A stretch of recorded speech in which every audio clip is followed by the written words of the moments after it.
Hello guys, नमस्कार। Interview guidance के इस कार्यक्रम में आपका स्वागत है। ये तीसरा एपिसोड है दोस्तों। पहले एपिसोड में हमने बातचीत किया था साक्षात्कार का अर्थ क्या है और इसका उद्देश्य क्या है। ये भी बातचीत हुई थी कि जो इंटरव्यू बोर्ड है उसका उद्देश्य होता है बेस्ट सुटेबल कैंडिडेट का चुनाव करना और आपको प्रूव करना होता है, बताना है कि हम ही बेस्ट सुटेबल कैंडिडेट हैं। इसके लिए क्वेश्चन आंसर सेशन आयोजित होता है और दूसरे एपिसोड में हमने बातचीत किया था कि ये क्वेश्चन आंसर सेशन किन बिंदुओं पर आयोजित किया जाता है। क्वेश्चन आंसर सेशन के माध्यम से हमने बताया था कि जो सवाल पूछे जाते हैं उनके माध्यम से ज्ञान और बुद्धिमत्ता का परीक्षण तो किया ही जाता है, लेकिन ज्ञान और बुद्धिमत्ता के परीक्षण की बात करें तो इनका रोल केवल और केवल 15% होता है, जबकि व्यक्तित्व के विशेषकों का जो मूल्यांकन किया जाता है क्वेश्चन आंसर सेशन के माध्यम से, पर्सनालिटी ट्रेट्स पर अगर बात करें तो 85% रोल इनका होता है दोस्तों। तो हम लोग आज तीसरे एपिसोड में कोशिश यही करेंगे कि जो हमारे पर्सनालिटी ट्रेट्स हैं उनमें हम कैसे इम्प्रूवमेंट करें, कैसे हम उनको बेहतर बनाएं, जिसलिए कि इनका रोल 85% है। तो सबसे पहले पर्सनालिटी ट्रेट्स अपीयरेंस पर हम बात करने वाले हैं एपिसोड में। अपीयरेंस का मतलब होता है कि हमारा अपना जो आउटवर्ड लुक है, जो हमारा अपना ओवरऑल लुक है। तो आइए डिटेल करते हैं। अपीयरेंस ये हमारा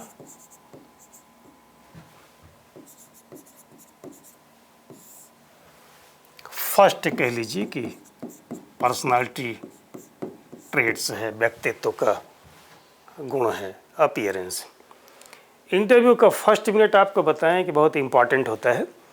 इंटरव्यू के फर्स्ट मिनट पे सुनते हैं कि मोर देन 60% कैंडिडेट रिजेक्ट हो जाते हैं। तो आप समझ सकते हैं कि अगर एक बोर्ड में 10 कैंडिडेट हैं तो इसका मतलब कि 4 कैंडिडेट बचे, 6 रिजेक्ट हो गए फर्स्ट मिनट में। और उस 4 कैंडिडेट में अपना नाम अगर लिखवाना है तो ऐसी स्थिति में ये जो अपीयरेंस है ये हमारा बड़ा ज़बरदस्त और ज़ोरदार होना चाहिए। डॉक्टर फ्रायड का नाम आपने सुना होगा, प्रसिद्ध मनोवैज्ञानिक हैं। उनका कहना है कि जैसा आप बनना चाहते हैं वैसा दिखें। Try to look as you want to be. हाँ, डॉक्टर फ्रायड कहते हैं try to look as you want to be. असल में क्वेश्चन आंसर सेशन के माध्यम से जो हमारे एक्सप्रेशंस होते हैं, जो हमारे रिएक्शंस होते हैं, उन्हीं के आधार पर बोर्ड मार्किंग करता है और मूल्यांकन करता है। अपीयरेंस को हम लोग कह सकते हैं कि it is sum total of, यानी कि क्या क्या चीज़ें इसमें शामिल हैं। तो एक तो इसमें दोस्तों हमारा अपना क्लोथ, कपड़े हम क्या पहनते हैं, ड्रेस की बात कर लेते हैं। और हमारे अपीयरेंस को तय करता है हमारा अपना हेयर स्टाइल। आप समझते होंगे हेयर स्टाइल, और हेयर स्टाइल के साथ एक महत्वपूर्ण रोल होता है हमारे अपने फेशियल एक्सप्रेशन का। फेशियल एक्सप्रेशन कैसा हम दिखते हैं। और इसी के साथ अगले पॉइंट के रूप में हम लोग ले सकते हैं way of walking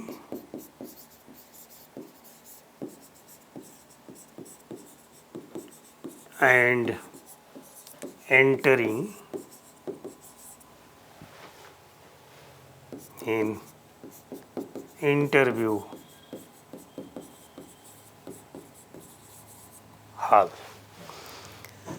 interview hall में प्रवेश करते समय हमारा एक्सप्रेशन कैसा होता है, हमारे चलने का तरीका कैसे होता है, उसको डिस्कस करेंगे हम लोग इस बिंदु के अंतर्गत। अगला है सिटिंग पोस्चर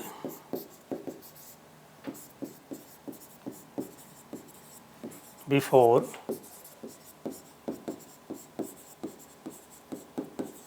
इंटरव्यूअर। कैसे हम बैठते हैं बोर्ड के समक्ष। और नेक्स्ट एंड लास्ट पॉइंट है turning back and leaving interview hall. जो हमारा इंटरव्यू समाप्त हो जाता है और हमें जाने के लिए कह दिया जाता है, तो किस तरह से उठना है और टर्न बैक होना है। हमारा इंटरव्यू स्टार्ट होता है जब एंटर करने से, और हमारा इंटरव्यू समाप्त होता है दोस्तों जब हम एग्जिट कर जाते हैं इंटरव्यू हॉल से। ये बात याद रखनी है, इसलिए कि first impression is the best impression. ये तो हम लोग मानते हैं, इसमें विश्वास करते हैं, बड़ी कॉमन प्रोवर्ब है ये। बट इंटरव्यू के संदर्भ में हम आपको बताना चाहते हैं कि ये पर्याप्त नहीं है। First impression is the last impression, but last impression should be best impression. तो लास्ट तक बेस्ट बनाए रखना है। इसके लिए ये जो लास्ट पॉइंट है आपका turning back and leaving the interview hall, इस पर भी हमें आपको प्रैक्टिस करनी है, काम करना है। तो चलिए सबसे पहले बातचीत करते हैं हम क्लोज पर, जो पहला पॉइंट आपका है।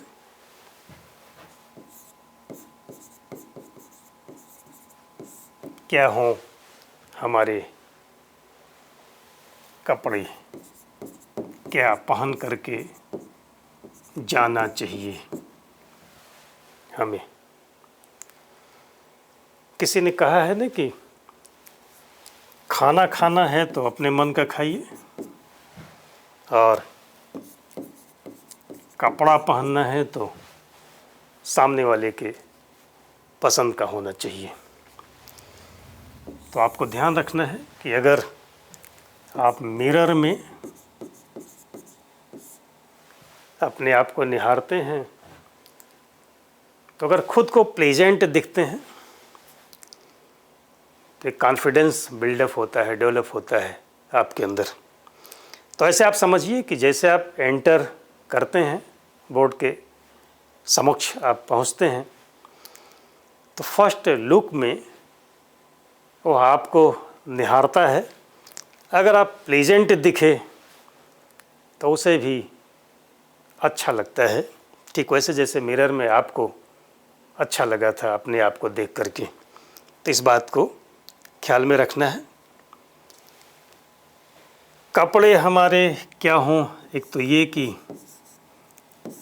ओल्ड और न्यू, इस पर बातचीत करना है। दूसरा कि हम क्या पहने, शर्ट एंड ट्राउज़र, या फिर अगला है कि हम क्या पहने, सूट।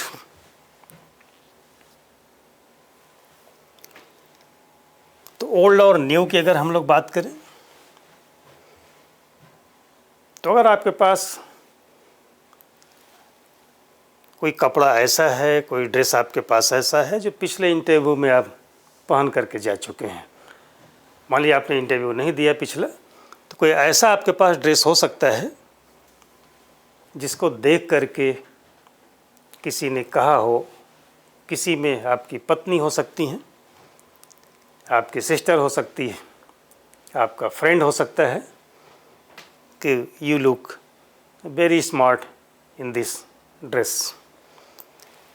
तो जाहिर सी बात है, तो आपको वही ड्रेस पहन के जाना चाहिए। यह तो ओल्ड हुआ। बस कंडीशन ये है कि ओल्ड का मतलब कि आउटडेटेड ना हो, it should not be outdated, it should not be turn out. ये ध्यान रखना है। ये वेल टेलर्ड हो,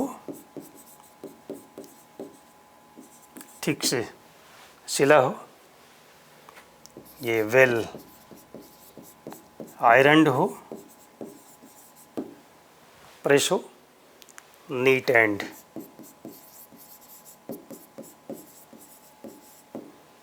क्लीन हो। ये बात लागू होती है शर्ट एंड ट्राउज़र पर भी और सूट पर भी।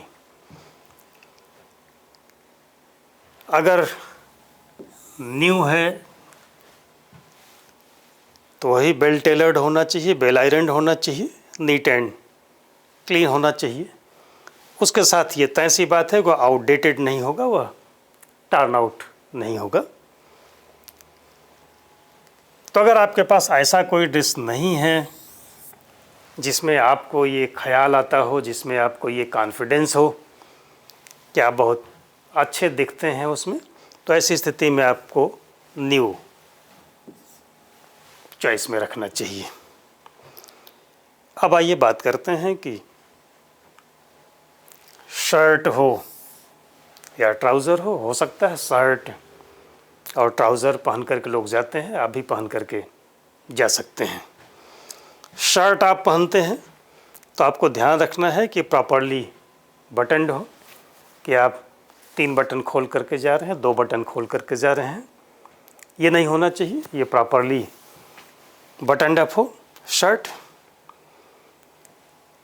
Bell tailored, well ironed, neat and clean, ये तो हो ही।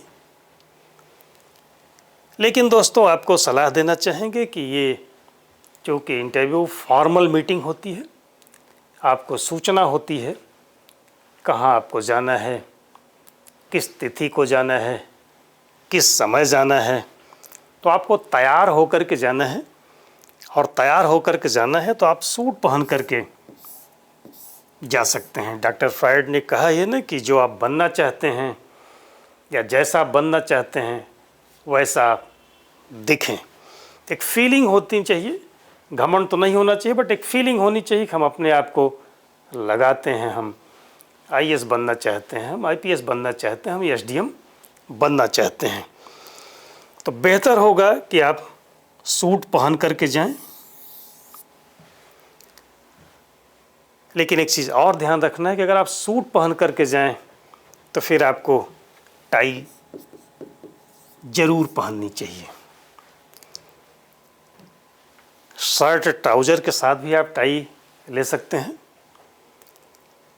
लेकिन अगर आपने सूट पहन रखा है और टाई नहीं पहना है तो ये ऑकवर्ड माना जाता है।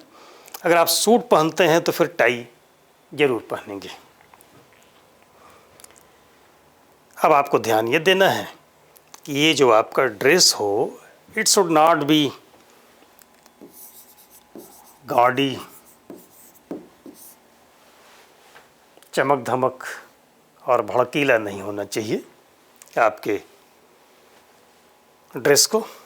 फिर क्या कलर हम लें, क्या कलर कॉम्बिनेशन होना चाहिए, तो कोई भी कलर आप चूज कर सकते हैं। बस आपको ध्यान रखना है कि कलर लाइट हो कम से कम शर्ट का। ट्राउज़र का शर्ट की तुलना में थोड़ा डार्क हो सकता है। पार्टी में नहीं जा रहे हैं, पार्टी वियर नहीं पहनना है, आपको साक्षात्कार देने जाना है। टाई आपकी मैच करनी चाहिए आपके शर्ट और सूट से, इस बात का ध्यान रखना है। शर्ट की जगह पर टी शर्ट नहीं होना चाहिए, ये ध्यान रखना है। और ट्राउज़र में जीन्स नहीं होना चाहिए, जीन्स पहन करके नहीं जाना है, टी शर्ट और जीन्स। हालांकि कोई नियम नहीं, बट ये माना जाता है कैजुअल ड्रेस है। और कैजुअल ड्रेस में इसलिए नहीं जाना चाहिए कि ये फॉर्मल मीटिंग होती है, हमें तैयार होकर के जाना है। हालांकि कुछ एक एग्जांपल मिल जाते हैं कि कोई जीन्स और टी शर्ट में गया और सिलेक्ट हो गया। सिलेक्ट हो जाना अलग बात है, इंटरव्यू में अच्छे अंक मिलना अलग बात है। कभी कभी बहुत अच्छे अंक नहीं मिलते हैं इंटरव्यू में, तब भी सिलेक्शन हो जाता है, रिटन में बहुत अच्छे मार्क्स होंगे। या फिर हो सकता है कि इंटरव्यू कि अंक में बहुत बड़ी कटौती न हुई हो, शायद व्यक्तित्व बहुत अच्छा हो, बोर्ड ने प्रभावित होकर के अंक दे दिया हो, तो क्या ज़रूरत है रिस्क लेने की। ध्यान रखना है टी शर्ट और जीन्स पहन करके नहीं जाना चाहिए। कभी कभी सवाल बन जाते हैं आपके ड्रेस कॉन्शसनेस पर, आपके ड्रेस पर टाई को लेकर के बोर्ड एक सवाल कर लेता है कि टाई आपकी बहुत बढ़िया है, नई लग रही है और लगता है कि आपने इस इंटरव्यू के लिए इसको परचेज किया है। तो आप जवाब दे सकते हैं दोस्त की सर मैंने इसे जब लास्ट ईयर इंटरव्यू दिया था या लास्ट चांस में मैंने इंटरव्यू दिया था तब मैंने परचेज किया था, और नई इसलिए दिख रही है कि कभी कभी ही इसका इस्तेमाल मैं करता हूँ। कभी शर्ट को लेकर के कह सकते हैं कि you are looking very smart in this dress, are your shirt colour is very fine. तो कोई बात नहीं, आपको नर्वस नहीं होना है, आपको बोल्डली कहिए या फिर कहिए कि आराम से। बोल्डली आई मीन कि बिना डरे हुए, बिना किसी तनाव के, बिना किसी दबाव को ये मान करके न चलिए कि बोर्ड आपका उपहास करना चाहता है। अगर ऐसा कुछ बोलता है कोई बोर्ड मेंबर तो आप उसको थैंक्स कीजिए, आप कॉम्प्लीमेंट कीजिए और अच्छा माना जाएगा। अगर आप फीमेल कैंडिडेट हैं तो आपको ध्यान रखना है कि फीमेल के सामने एक समस्या आती है कि साड़ी पहन करके जाएं या फिर सूट पहन करके जाएं, सलवार सूट पहन करके जाएं। इसमें भी कुछ बहुत आपको परेशान होने की ज़रूरत नहीं। अगर आपकी आदत में है सलवार सूट पहनना तो आप सलवार सूट ही पहन करके जाइए। अगर आपकी आदत में है आप साड़ी पहन सकती हैं तो आप साड़ी पहनिए। बस आपको ध्यान ये रखना है कि साड़ी पहन करके कहीं ऐसा ना हो कि आपका सारा का सारा समय पल्लू को संभालने में ही बीते। हाँ, असल में ड्रेस कॉन्शसनेस की फीलिंग वहाँ साक्षात्कार बोर्ड के समक्ष नहीं आनी चाहिए। जब हम साड़ी पहनते हैं और पहले कभी नहीं पहने, हमारी आदत में नहीं है, तो ऐसी स्थिति में पल्लू का ख्याल रखना पड़ता है और फिर हमारा एक डाइवर्जन होता है, कंसंट्रेशन हमारा लूज होता है। तो इस बात को ख्याल में रखते हुए अगर आप कंफर्टेबल हैं तो साड़ी पहनिए और नहीं तो सलवार सूट में जाइए। वहाँ भी यही आपको ध्यान रखना है कि गॉडी नहीं होना चाहिए और पार्टी वियर ये नहीं होना चाहिए। मैरिड वीमेन हैं तो ऐसी स्थिति में हल्का मेकअप अनिवार्य रूप से उनको करना चाहिए, और अगर मैरिड नहीं है तो स्वतंत्र हैं, हल्का मेकअप कर सकती हैं, नहीं करेंगी तो भी चलेगा। और जो बात आपको ड्रेस सेंस को लेकर के ख्याल रखने की ज़रूरत है दोस्तों, कि ड्रेस आपका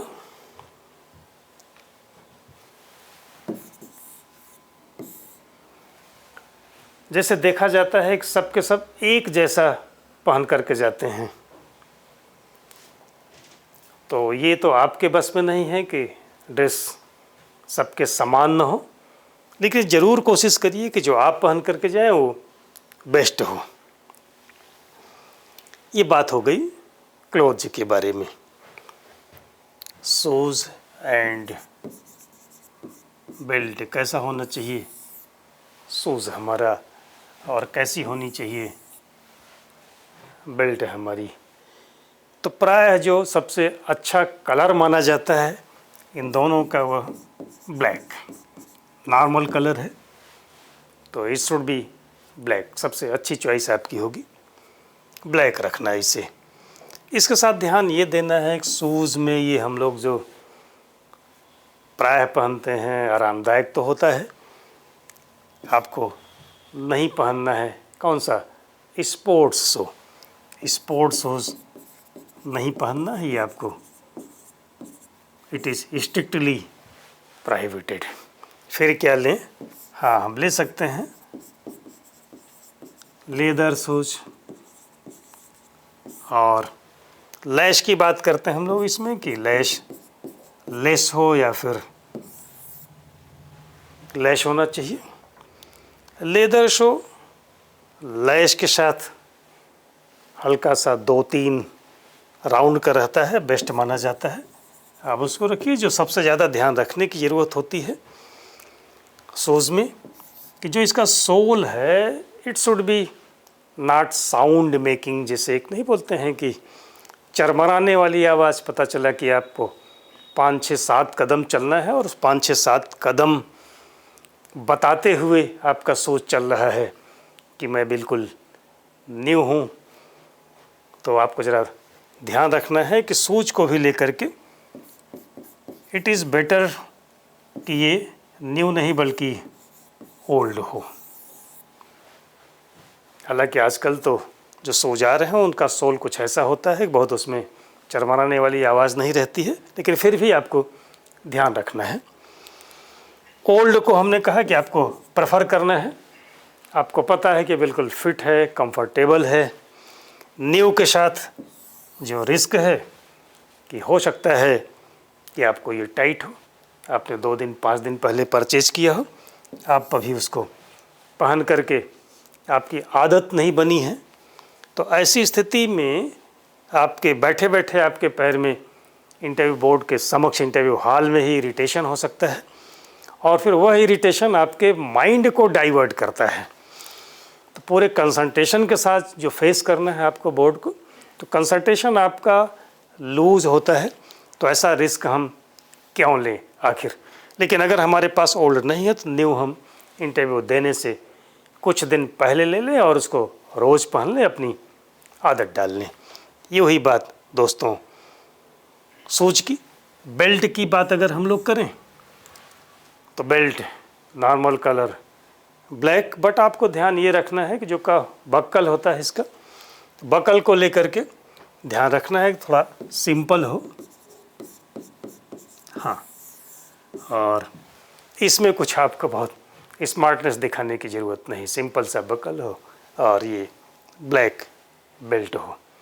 फीमेल कैंडिडेट ध्यान रख सकती हैं कि जो उनका ये शूज की जगह पर उन्होंने क्या इस्तेमाल करना है उनको।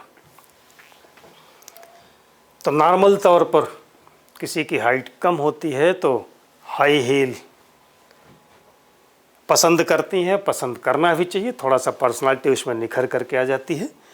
लेकिन हाई हील या नुकीली हील का एक रिस्क होता है कि चलने में उनको कंफर्ट नहीं मिलता है। हालांकि प्रैक्टिस के साथ शायद कंफर्ट आ जाता, शायद क्या आ ही जाता है। तो ये ज़रा ध्यान रखना है फीमेल कैंडिडेट को अपने शूज या फिर जो भी उसके विकल्प के तौर पर पहनना चाहती हैं। तो हम आते हैं हेयर स्टाइल पर। क्या हो हमारा अपना हेयर स्टाइल। हेयर स्टाइल हमको चेंज करने की ज़रूरत नहीं, ये ध्यान रखना है कि जो हेयर स्टाइल हमारा रहता आया है इसके पहले वही हेयर स्टाइल हो। दिक्कत बस ये आती है कि अगर हम चेंज करने के चक्कर में पड़ते हैं, प्राय जैसे ये होता है कि हमको अब इंटरव्यू देना है और एक महत्वपूर्ण प्रक्रिया में हमको पार्टिसिपेट करना है, मेंस हमने क्वालिफाई किया है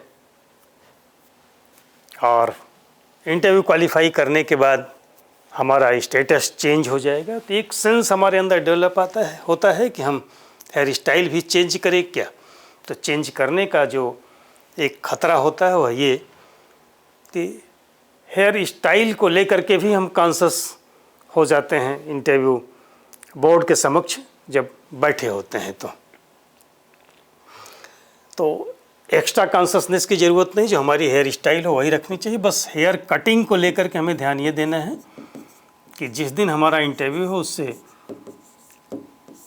4-6 दिन पहले हम हेयर कट करवा लें और अगर मेल कैंडिडेट हैं तो फिर सेविंग सेम डे करके जाना चाहिए। एक कॉम्ब कंघी रखना चाहिए। अंदर जाने से ठीक पहले ठीक कर लें, अपने कंघी कर लें कम से कम बाल में। और फीमेल कैंडिडेट है तो उनके लिए भी ज़रूरी हो जाता है कि कॉम्ब उनको भी रखना चाहिए। और उनको भी हेयर स्टाइल इंटरव्यू देने के लिए चेंज नहीं करनी चाहिए। अमूमन जो हेयर स्टाइल है जिस पर वह फवती हैं, जिस पर जमती हैं, लोग कहने वाले कह चुके हैं कि ये हेयर स्टाइल आप पर बिल्कुल फवती है। ये बात फीमेल पर तो लागू होती है, मेल्स पर भी लागू होती है, तो उनको भी चेंज करने की ज़रूरत नहीं है। हेयर स्टाइल के बाद हम लोग आते हैं कि हमारा अपना फेशियल एक्सप्रेशन कैसा हो हमारा फेशियल एक्सप्रेशन, चेहरे का हाव भाव। एक टर्म है दोस्तों मुस्कुराहट, कि हमारा जो फेस हो वह स्माइलिंग होना चाहिए। सब लोग ये बात कहते हैं। तो अगर ये गॉड गिफ्टेड है, हमारा स्माइलिंग फेस ही है, तब तो कोई बात नहीं है। लेकिन अगर हम आर्टिफिशियल स्माइलिंग की बात करें, कृत्रिम रूप से मुस्कुराहट की बात करें, तो ये तो बड़ा कठिन काम हो जाता है। प्राकृतिक मुस्कुराहट में और कृत्रिम रूप से मुस्कुराहट में ये बहुत अंतर है। अगर हम आर्टिफिशियली स्माइल करने की कोशिश करते हैं तो जो हमारा फेस है वह और जो हमारा फेशियल एक्सप्रेशन है वह और बिगड़ जाता है। लेकिन क्या करें, मजबूरी है कि हमारा जो फेस है, जो गॉड गिफ्टेड है, वह नेचुरली स्माइलिंग नहीं है। तो ऐसी स्थिति में क्या करना चाहिए हमें? तो यहाँ पर एक शब्द हम इस्तेमाल करते हैं कि हमें दिखना चाहिए तरोताज़ा, हमें दिखना चाहिए तनाव विहीन। अगर हमारे चेहरे पर तनाव न हो और हम तरोताज़ा दिखें तो ये पर्याप्त है। तरोताज़ा दिखने के लिए एक हम लोग सलाह देते हैं कि आप पानी खूब पिएं। आपका इंटरव्यू आज से 10 दिन बाद है, 20 दिन बाद है, 1 महीने बाद है, तो आप पानी खूब पिएं तो आप महसूस करेंगे आपका चेहरा तरोताज़ा बना रहता है। जिस दिन इंटरव्यू है उस दिन भी आप पानी खूब पीजिए, तनाव कम होगा इससे। और जो इंटरव्यू देते समय जो पसीने आते हैं, ये पसीने नहीं आएंगे, ये भी एक लाभ होता है। जो होंठ आपका जो सूखा दिखाई पड़ता है इंटरव्यू देते समय, होंठ आपका सूखा नहीं दिखेगा अगर आप खूब पानी पीते हैं। तो आप बोर्ड के समक्ष जब एंटर होते हैं उस समय तरोताज़ा, या हम इस शब्द पे कहें तो स्माइलिंग फेस आपका दिखना चाहिए। और कब तक दिखना चाहिए? जब आप अभिवादन करते हैं उस समय दिखना चाहिए। और अभिवादन करने के साथ जब आप एंटर करते हैं, चेयर पर बैठते हैं, तब तक आपका फेस स्माइलिंग दिखना चाहिए, या फिर हम कहें कि तरोताज़ा दिखना चाहिए, तनाव नहीं होना चाहिए चेहरे पर। जैसे सवाल जवाब का सत्र शुरू हो, सवाल पूछा जाए, फिर जो आपका जो फेशियल एक्सप्रेशन है, आपका सवालों की प्रकृति के आधार पर, सवालों के प्रकृति के अनुसार यह बदलते रहना चाहिए। वैसे हमने कहा कि ये आर्टिफिशियली अगर हम उसको स्माइल करने की कोशिश करते हैं तो ये दुधारी तलवार पर चलने के समान है। ये बात हो गई दोस्तों फेशियल एक्सप्रेशन की। फेशियल एक्सप्रेशन के बाद हम आते हैं way of walking. Way of walking and entering interview hall. Interview hall में जब आप एंटर करते हैं। आपको हाल तो पता है ना, या वेटिंग रूम में है, आपको कोई एक प्यून लेकर के आता है और इंटरव्यू हॉल तक आपको पहुंचाता है, कम से कम डोर तक आपको पहुंचाता है। तो सबसे पहला काम आपको करना है कि वह प्यून जो आपको वहां तक पहुंचाता है उसको आपको थैंक्स बोलना है।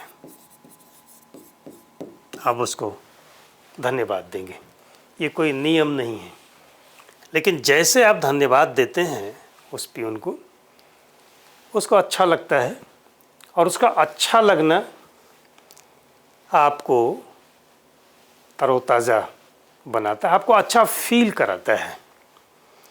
एक तो ये फैक्टर हुआ। दूसरी बात कि कॉम्प्लीमेंट की आपकी आदत होनी चाहिए। उसने आपको दरवाज़ा दिखाया, उसने आपको वो हॉल दिखाया, थैंक्स बनता है उसके लिए। तीसरी बात करें कि अगर कैसे भी नज़र पड़ जाती है इंटरव्यूअर की,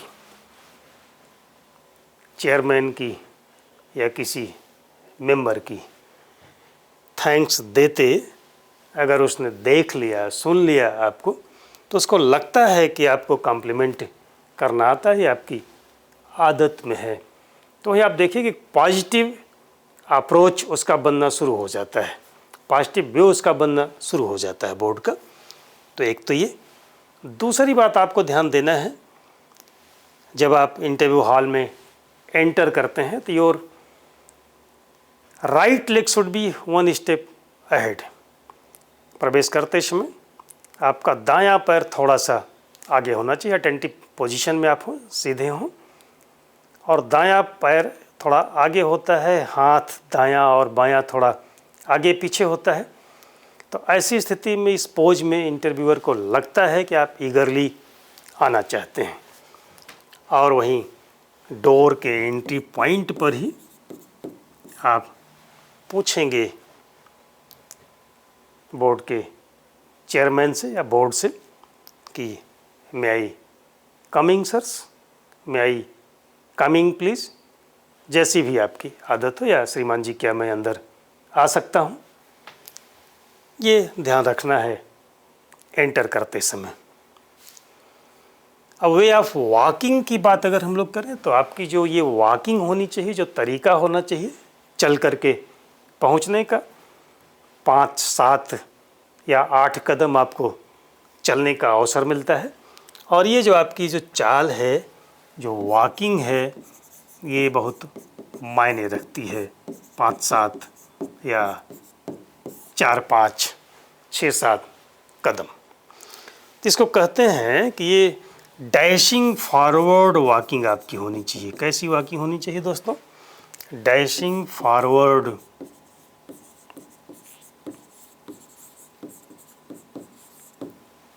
वॉकिंग होनी चाहिए। सधे हुए कदमों से आपको चलना है। आपको अपने कदम की लंबाई पता होनी चाहिए, स्टैंडर्ड। पता होने से तात्पर्य ये है कि ये जो 5-7 कदम आपको तय करने हैं, तो ये आप 3 कदम में न तय कर लें, यानी कि कदम आप कितने लंबे ना हो जाएं कि 3 ही कदम में ये दूरी तय हो जाए, या फिर बहुत ढीली ढाली वॉकिंग की जो 5-6 कदम हैं, ये आप 10-12 कदम में न तय करें। बिल्कुल धीरे धीरे अगर आप मूव करते हैं तो ये भी ठीक नहीं है। डैशिंग फॉरवर्ड वॉकिंग, जो आपका कदम हो स्टैंडर्ड, आप उतने कदमों में ही उसको तय करें, तो आपकी एक प्रैक्टिस हो जानी चाहिए। और वॉकिंग के समय आपकी बॉडी स्ट्रेट होनी चाहिए, सीधी होनी चाहिए, ढीला ढाला नहीं होना चाहिए, कंधा बिल्कुल सीधा होना चाहिए। आप स्ट्रेट अवे बोर्ड को आपको निहारते हुए एंटर करना है, पहुंचना है, और चेयर के पास पहुंच करके आपको थोड़ा थमना चाहिए, थोड़ा रुकना चाहिए चेयर के साइड में। ये हुआ दोस्तों way of walking and entering interview hall. आइए हम अगले पॉइंट पर आते हैं। Sitting posture before interviewer. Sitting posture before interviewer.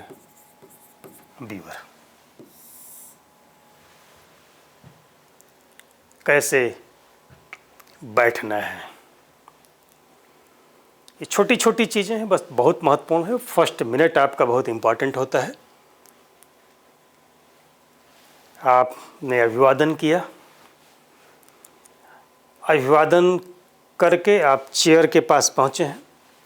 आपको तब तक नहीं बैठना है जब तक बोर्ड आपसे या बोर्ड का चेयरमैन आपसे कहता नहीं है कि आप बैठ जाइए, प्लीज़ बी सीटेड। और जैसे वह कहता है तो सबसे पहले तो आपको थैंक्स बोलना है। थैंक्स बोलने के साथ आपको चेयर की पोजीशन देखनी है कि चेयर की पोजीशन कैसी है। चेयर बिल्कुल टेबल के बिल्कुल सीध में नहीं होनी चाहिए। सीध से तात्पर्य हमारा ये है कि थोड़ा सा टिल्ट होना चाहिए 10 डिग्री के आसपास।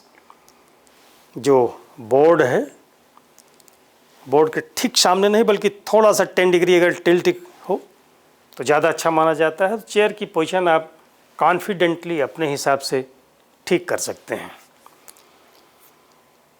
तो 10 डिग्री टिल्ट हो चेयर, अच्छी बात है। दूसरी बात आपको ध्यान रखना है कि जो बोर्ड के समक्ष जो टेबल रखी हुई है उस टेबल से लगभग 1 मीटर की दूरी पर आपकी चेयर होनी चाहिए। अब ये कोई नियम नहीं है, ये दूरी 1 फीट आप रख सकते हैं, 2 फीट रख सकते हैं, आप 4 फीट भी रख सकते हैं, बट 1 मीटर स्टैंडर्ड माना जाता है। 1 फीट अगर दूरी है तो आपको बैठने में असुविधा होगी, आपको उठते समय असुविधा होगी। अगर 10 डिग्री टिल्ट है आपकी चेयर और 1 मीटर डिस्टेंस आपने मेंटेन कर रखा है तो आपको बोर्ड से आई कांटेक्ट करने में आसानी होती है। आई कांटेक्ट पर हम लोग डिटेल में बाद में बातचीत करेंगे। एक प्रश्न आपके दिमाग में उठता है कि हम आई कांटेक्ट केवल बोर्ड के चेयरमैन से करें या फिर सारे सदस्यों से करें। तो आई कांटेक्ट ऐसे तो दोस्तों जो सवाल पूछता है सीधे उससे आपका होना चाहिए, लेकिन जो टाइमिंग है, अगर उत्तर आपका लंबा है, 2 मिनट का है, 2.5 मिनट का है, 3 मिनट का है, तो बीच बीच में आपको एक आध बार नज़र अन्य सदस्यों पर भी डाल लेनी चाहिए, इसलिए कि उनको लगे कि आपकी प्रक्रिया में वे भी शामिल है, उत्तर देने की प्रक्रिया में वे भी शामिल हैं। तो आई कांटेक्ट करना आसान होता है अगर चेयर थोड़ी आपकी टिल्ट हो और 1 मीटर दूरी पर हो। दूसरी एक बात हम इसमें ये कर सकते हैं चेयर को लेकर के कि आखिर थोड़ी सी दूरी हम क्यों मेंटेन करें। तो ऐसे आपको लगता है कि बहुत कुछ आप सीख पढ़ करके जाते हैं, खूब रिहर्सल करके जाते हैं, इसके बावजूद जैसे एंटर करते हैं तो कई पत्थर आपके खोपड़ी पर लद जाते हैं, यानी कि बहुत चाह के भी कुछ न कुछ किसी न किसी मात्रा में आपके ऊपर दबाव रह ही जाता है। तो जैसे आप घर से चलते हैं साक्षात्कार देने के लिए तो खूब हिम्मत बांध करके जाते हैं, कम डर होता है, कम तनाव होता है।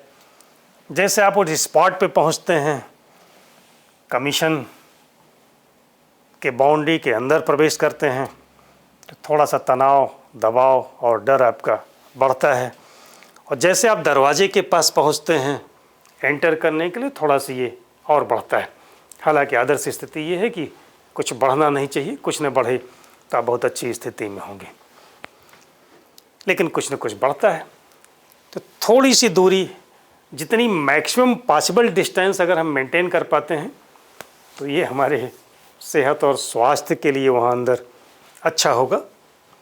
चलिए अब और क्या ध्यान रखना है बैठते समय कि चेयर में हम बिल्कुल इरेक्ट बैठें, सीधे बैठें, पूरी चेयर में बैठें, आराम से बैठें। लेकिन आराम से और पूरी चेयर में बैठने का तात्पर्य ये भी नहीं है कि बिल्कुल हाथ टेक करके सिर पीछे और हाथ दोनों लटका करके बैठ जाएं, और ये भी नहीं होना चाहिए कि सिर झुका करके और दोनों हाथ यूँ लटका करके हम बैठ जाएं। इस पर बात करेंगे। एक कोशिश होगी कि लास्ट में हम एक पोजीशन आपको दिखा पाएँ चेयर में कि कैसे आपको बैठना है। ये लेक्चर जैसे समाप्त होगा तो लास्ट में कोशिश होगी कि 1 मिनट 2 मिनट में हम एक डेमॉन्स्ट्रेशन कर पाएँ, चेयर पे बैठ के आपको दिखाएंगे कैसे बैठना चाहिए। हाथ जो हम लोग रखते हैं तो प्रायः लोग सलाह देते हैं और आप करते भी हैं कि चेयर अगर हत्थे वाली है तो आप उसके हत्थे पर अपना हाथ रखते हैं। ये नहीं होना चाहिए दोस्तों। हत्थे पर हाथ रखने से आपकी डिपेंडेंसी फीलिंग व्यक्त होती है कि आप किसी पर डिपेंड रहते हैं। तो आपके अपने पैर पर जंघे पर हाथ हो तो बेहतर माना जाता है। अगर आप अंग संचालन बहुत करते हैं तो ऐसी स्थिति में हम लोग सलाह देते हैं कि ये आप थोड़ा बांध करके हाथ को बैठिए। लेकिन अगर आप सामान्य रूप से अंग संचालन करते हैं तो ऐसी स्थिति में आप फ्रीली दोनों हाथ अपने दोनों जंघे पर रख सकते हैं। सीधे बैठेंगे तो आपको ये भी ध्यान रखना है कि आपका थोड़ा सा जो आगे रहे आपका राइट लेग। जैसे हमने कहा था कि इंटरव्यू हॉल में एंटर करते समय आपका राइट लेग थोड़ा आगे रहता है तो देखने में लगता है कि ईगरली आप एंटर करना चाहते हैं। ठीक ऐसे ही जब आप बैठे होते हैं तो बाएं पैर की तुलना में आपका दायां पैर थोड़ा सा आगे होता है। आप सीधे बैठे होते हैं, दोनों हाथ आपके जंघे पर होते हैं। तो ऐसी स्थिति में जो एक आपका पोस्चर बनता है ना, इस पोस्चर से आपके अंदर कॉन्फिडेंस बिल्डअप होता है। तो अच्छी बात है। सेल्फ कॉन्फिडेंस के बारे में आगे किसी लेक्चर में हम बातचीत करेंगे कि ये तो फर्स्ट रिक्विजिट है। हाँ, एक पहली कंडीशन है, ये बहुत कुछ पे करती है, बल्कि कहिए कि इसमें भी 90% रोल सेल्फ कॉन्फिडेंस का होता है इंटरव्यू में। तो आगे हम लोग बातचीत करेंगे इस पर। ये बात हुआ दोस्तों सिटिंग पोस्चर बिफोर इंटरव्यूअर, कैसे बैठना है, कैसे फेस करना है। अगला आते हैं जो नेक्स्ट पॉइंट है, turning back and leaving interview hall. Turning back and leaving interview hall. जब बोर्ड आपसे कह देता है कि अब आपका साक्षात्कार खत्म हुआ, आप जा सकते हैं, एक तो आपको बहुत सावधान रहना है, बहुत सावधानी से सुनना है। कभी कभी बोर्ड आपको जाने के लिए नहीं कहता है, लेकिन आप जाने की हड़बड़ी में होते हैं तो आप उठ जाते हैं। तो आपको ध्यान रखना है, जब बोर्ड आपसे कहे बिल्कुल ठीक से आप सुन लें कि आपको जाने के लिए कहा जाता है, तभी आपको उठना है। उठने से पहले बोर्ड को आपको थैंक्स बोलना चाहिए।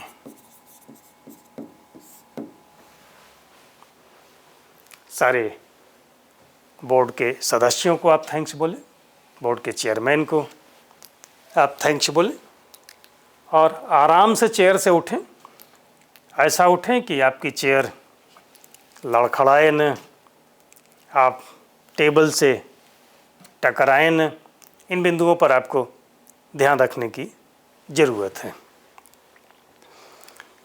अपने आने वाले कैंडिडेट के लिए आप चेयर की पोजीशन ठीक कर दीजिए। जैसे आप आए थे तो आपने ठीक किया था अपने लिए चेयर को, ऐसे ही आपके बाद किसी कैंडिडेट को आना है तो आप चेयर की पोजीशन को ठीक कर दीजिए और फिर आराम से टर्न बैक होइए और ठीक उन्हीं सधे हुए कदमों से, हाँ सधे हुए कदमों से, जिन सधे हुए कदमों से आप एंटर किए थे, आपको वापस जाना है। ध्यान रखना अभी आपका इंटरव्यू समाप्त नहीं हुआ है। इंटरव्यू समाप्त तब माना जाएगा जब आप हॉल से बाहर निकल जाएंगे।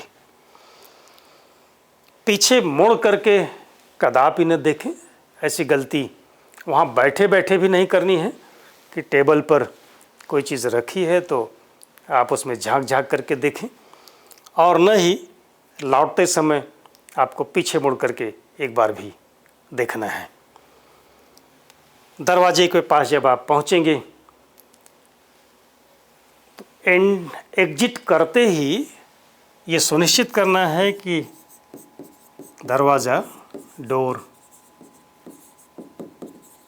बंद कर दें।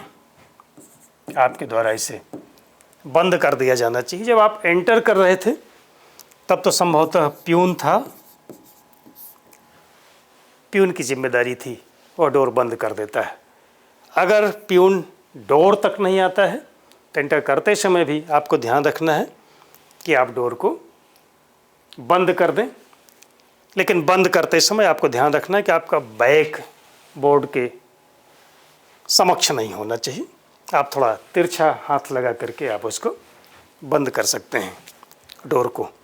तो ये रहा दोस्तों कि turning back and leaving the interview hall.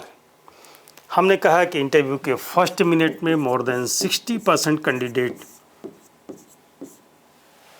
Reject हो जाते हैं।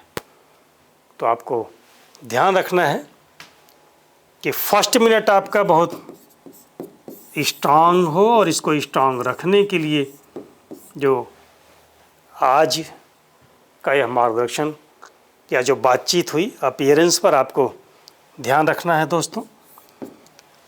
फर्स्ट मिनट में अगर आप 10 में से 4 कैंडिडेट में आ जाते हैं तो ऐसी स्थिति में आप देखिए कि एक वैकेंसी पर अगर 2 लोगों को कॉल किया गया है तो ऐसी स्थिति में 2 कैंडिडेट 4 में आपकी पोजीशन बन चुकी है, 2 कैंडिडेट से आपकी फाइट है केवल और केवल। हालांकि ऐसा भी होता है कि फर्स्ट मिनट में जो 6 कैंडिडेट रिजेक्ट हुए उसमें से 1-2 एंट्री कर सकते हैं इधर, और इधर से 1-2 एग्जिट कर सकते हैं। लेकिन चांसेस तो है ना कि 10 कैंडिडेट में से 6 रिजेक्ट हो गए फर्स्ट मिनट में, और फर्स्ट मिनट आपका इतना स्ट्रांग था कि आपकी पोजीशन 4 में आ गई है। तो चांसेस तो आपके सिलेक्शन के बढ़ जाते हैं, अच्छा स्कोर करने के चांसेस आपके बढ़ जाते हैं। सिटिंग पोस्चर बिफोर इंटरव्यूअर, आप देख पा रहे होंगे कि मैं कैसे बैठा हूँ। ध्यान दीजिए, नीचे पैर से लेकर के बिल्कुल ऊपर सिर तक, हाथ हमारा दोनों हमारे जंघे पर है, पैर पर है। हालांकि ये चेयर हत्थेदार नहीं है, अगर इसमें हत्था लगा होता तब भी हमें हत्थे पर हाथ रखने की ज़रूरत नहीं थी। ये हमारे दोनों पैर पर होना चाहिए। हाथ की पोजीशन कुछ लोग यूं बैठ जाते हैं ऐसे करके, तो ऐसे नहीं बैठना है दोस्तों, और न ही बिल्कुल ऐसे जंघे से सटा के रखना है। ये पोजीशन होनी चाहिए हमारे हाथ की। कुछ लोग यूं ऐसे हाथ बांध करके बैठते हैं, तो इससे अच्छी स्थिति मानी जाती है, इससे अच्छा पोस्चर माना जाता है इस तरह से हाथ करके रखना। हाँ, जो लोग अंग संचालन बार बार करते हैं, हाथ उनके बार बार उठते हैं, उनको हम लोग सलाह देते हैं कि हाथ बांध करके यूँ बैठ सकते हैं। पैर की पोजीशन की बात अगर हम लोग करें तो ये जैसे आप देख रहे हैं कि हमारा दायां पैर बाएं पैर से थोड़ा सा आगे है, 4 इंच या 3 इंच करीब करीब। इसमें भी आप देखें तो ये राइट पोजीशन मानी जाती है जैसे पैर हमारा है। इसमें भी कुछ लोग यूँ बैठ जाते हैं ऐसे पैर करके पंजे के बल पर, तो आप देखें चेयर के नीचे उनका पैर चला गया है। और कुछ लोग यूँ पैर करके ऐसे बैठ जाते हैं, तो ये भी पोजीशन ठीक नहीं है। कुछ लोग यूँ क्रॉस लेग करके बैठते हैं, तो ये भी अच्छी पोजीशन नहीं मानी जाती है। आपकी जो सिटिंग पोस्चर जो बेटर होगा, बेहतर होगा, जैसे मैंने बताया था कि आपका ये राइट लेग थोड़ा सा आगे हो और बिल्कुल आप इरेक्ट हों, सीधे हों। आराम से बैठने की सलाह दी जाती है, तो कंफर्टेबली ही पूरे चेयर में आपको बैठना है। पूरे चेयर का मतलब कि ये जो चेयर का ये डायमेंशन है, इसमें आपको बैठना है यूँ पूरे चेयर में। लेकिन पूरे चेयर में बैठने से ऐसे ये नहीं कि आप बिल्कुल यूँ टेक करके बैठ जाएं और कंफर्ट पोजीशन में हाथ लटका करके, और न ही आपको यूँ सिर नीचे करके और कंफर्ट पोजीशन में ऐसे कुछ बैठना है। या आराम तलबी की मुद्रा में नहीं बैठना है आपको इरेक्ट बैठना है, सीधे बैठना है। हालांकि ये कोई नियम नहीं है, लेकिन अगर आप कुछ इस तरह से बैठते हैं तो जैसे आप आसन तमाम करते हैं ना तो उसके फ़ायदे होते हैं। तो अगर आप इस मुद्रा में बैठते हैं तो आपके अंदर एक जो कॉन्फिडेंस होना चाहिए, कॉन्फिडेंस बिल्डअप होता है, आपका आत्मविश्वास बढ़ता है, आप आराम से बातचीत करने में सहज होते हैं ऐसी मुद्रा में। बैठे बैठे आपको जो और सावधानी बरतनी है, कुछ लोग फ्रिक्वेंटली अपनी पोजीशन बार बार चेंज करते रहते हैं, हर 2 मिनट पर, हर 3 मिनट पर, हर 5 मिनट पर। तो ये भी अच्छी स्थिति नहीं मानी जाती। ऐसा आप करते हैं तो माना जाता है कि आप में आत्मविश्वास की कमी है, आप भयभीत हैं, आप डर रहे हैं। दूसरी बात जो आपको सावधानी बरतनी है दोस्तों, कि बैठे बैठे कभी कभी आप अपने रिंग से छेड़छाड़ कर रहे होते हैं, कभी आप अपने नाखून से कुछ कर रहे होते हैं। कुछ लोग ऐसे ये इस तरह से कुछ थपथपाते रहते हैं अपने हथेली को। तो इन आदतों से आपको बचना है। कुछ लोग यूँ सर टेढ़ा करके बैठ जाते हैं, तो इससे भी आपको बचना है। इरेक्ट रहेंगे, आप सीधे बैठेंगे, ये ठीक पोजीशन मानी जाती है। तो बैठने में आपको ये सावधानी बरतनी। हाँ, अगर आपका interview 20 minute, 25 minute, 30 minute, 35 minute, 40 minute आपका चलता है तो आप एक बार अपनी पोजीशन आप चेंज कर सकते हैं, थोड़ा सा हिल डुल सकते हैं, लेकिन बार बार ऐसा करना अलाउड नहीं होता है। आपके साक्षात्कार के सेहत के लिए ये ठीक नहीं माना जाता है। ये सब सावधानियाँ आपको बरतनी है दोस्तों बैठते समय बोर्ड के समक्ष। आई कांटेक्ट की बात मैंने की ही कि आई कांटेक्ट आपको करना है बोर्ड से, न कि एक एक मेंबर से। जैसे अभिवादन में बताते हैं कि अभिवादन भी आपको पूरे बोर्ड से एक साथ करना होता है, न कि एक एक मेंबर से। हाँ, अगर बोर्ड में 6, 7, 8 लोग बैठे हैं या 4 से 5 लोग बैठे हैं, उसमें कोई एक लेडी मेंबर हैं तो हम उनको अलग से नमस्ते कर सकते हैं, या good morning, good afternoon, good noon, जैसा समय हो वैसा हम बोल सकते हैं। सीधे संबोधित करना चाहिए हमको बोर्ड के चेयरमैन को। चेयरमैन अगर मेल है तो हम कह सकते हैं गुड मॉर्निंग सर, या फिर गुड मॉर्निंग सर्स, चूँकि एक से ज़्यादा लोग हैं। और फिर बोल सकते हैं साथ ही में मैडम को अलग से, कोई फीमेल मेंबर है गुड मॉर्निंग मैडम। और अगर बोर्ड की चेयरमैन कोई लेडी हैं, चेयरपर्सन, तो आप कह सकते हैं कि गुड मॉर्निंग मैडम उनको पहले, उसके बाद फिर गुड मॉर्निंग सर्स। और अगर ऐसा नहीं दिखाई पड़ता है, सारे बोर्ड मेंबर मेल ही हैं, तो ऐसी स्थिति में आप कह सकते हैं गुड मॉर्निंग सर्स। तो ये रहा दोस्तों, ये सावधानी आपको बरतनी है। अभिवादन में एक और आपको ऐसे बैठे बैठे बता देते हैं कि अभिवादन जब आप करते हैं तो प्रायः कुछ लोग नमस्कार कर लेते हैं, कुछ लोग प्रणाम कर लेते हैं, कुछ लोग good morning, good noon, good evening बोलते हैं। तो आपकी आदत जैसी हो, हालांकि नमस्कार अवॉइड करना चाहिए, प्रणाम अवॉइड करना चाहिए।